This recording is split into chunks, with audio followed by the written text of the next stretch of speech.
सर्दियों के मौसम में हर तबके के लोग गर्म मलबूसात की खरीद और फरोख्त के लिए मार्केट का रुख करते हैं। बिलखसूस बाहर मुल्क से दरामद किए जाने वाले इस्तेमाल शुदा मलबूसात अपनी कीमत और मयार की वजह से तरजीहात में शामिल होते हैं। लेकिन क्या आपको मालूम है कि ये इस्तेमाल शुदा मलबूसात सफाई सुथराई के एतबार से नाकिस तस्वुर किए जाते हैं। दुकानदार बाज़ औक़ात इस्तेमाल शुदा मलबूसात बगैर धोए ग्राहकों को फरोख्त कर देते हैं। लिहाजा एहतियात के पेश नजर इसे धो लिया जाए, क्योंकि इसमें जरासीम होने का कभी इम्कान मौजूद होता है। दीगर मार्केट से कम ही मिलेंगे, जाहिर सी बात है। यूज़ है तो तकरीबन आधे से भी कम दाम होते हैं यहाँ पर।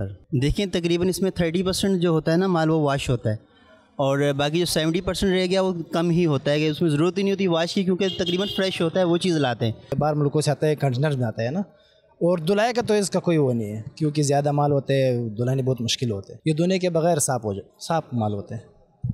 ये इसमें कचरा होता है 2 नंबर चांटी, 3 नंबर चांटी, वो तो यहाँ हम लाते ही नहीं है। 1 नंबर चांटी लाता है, वो बिल्कुल साफ सुथरा। इस्तेमाल शुदा मलबूसात खरीदने वालों का कहना था कि महंगे मलबूसात खरीदने की इस्तिताअत ना रखने वालों के लिए इस्तेमाल शुदा मलबूसात की खरीद और फरोख्त आसान हो जाती है। अगर एक चीज़ एक ऐसी जगह से नहीं ले रहे हैं जैसे हमें पता नहीं है कि ये जगह इसमें साफ़ है या नहीं है, अगर मार्केट से हम लेंगे तो हमें पता होगा कि ये चीज़ साफ़ है और हमारा उसमें, लेकिन यहाँ से हम लेंगे तो हमें तो ये पता नहीं होगा कि ये चीज़ साफ़ है या नहीं, हम उसको पहले से वॉश कर लेंगे। बड़ी मार्केटों में हम अफोर्ड नहीं कर सकते। ये है कि हम इधर से ले जाते हैं बच्चों के लिए, अपने सर्दियों के लिए, तो इधर से माल अच्छा मिल जाता है, कम कीमत पे मिल जाता है। मदनी चैनल के नाजरीन, अगर आप भी इस्तेमाल शुदा कपड़े खरीदने का इरादा रखते हैं तो उन इस्तेमाल शुदा मलबूसात को खरीदने के बाद धो लिया करें, ताकि किसी भी किस्म के जरासीम से महफूज रह सके।